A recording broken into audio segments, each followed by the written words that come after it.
সাফওয়ান, আমি ambassador school and কলেজের class 5 এ পড়ি। আর আমার নাম মাহমুদুর রহমান জাইদ, আমি বনশ্রী আইডিয়াল স্কুল অ্যান্ড কলেজের ক্লাস 5 এ পড়ি। আজকে আমরা বানিয়েছি হচ্ছে লাইন ফলোয়িং রোবট। এটা হচ্ছে লাইন ফলো করে চলতে পারে, এটা দিয়ে অনেক হেভি জিনিসও বহন করা যায়, এটা ইন্ডাস্ট্রিয়াল কাজে অনেক কাজে আসে। এটা এক স্থান থেকে অন্য স্থানে পণ্য আদান প্রদান করতে পারে, এমনকি হাসপাতালে, গুদামে, কারখানা সব জায়গায়। ওয়েট লিফটিং করতে পারে। আর এটা হচ্ছে গাড়ি দুর্ঘটনার হার অনেকটাই কমিয়ে দেয়, কারণ এই সেন্সরগুলো অনেক অ্যাডভান্সড।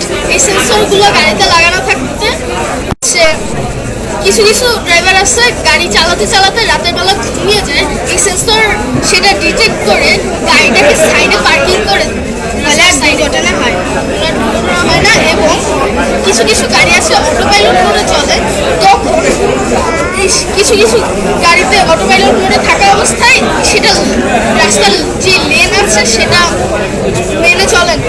এই সেন্সর লাগানো থাকলে সেই লেনের মধ্যে সেটা গাড়িটা সীমাবদ্ধ থাকবে, বাইরে বের হবে না। এতটুকুই সে এটার কার্যকারিতা।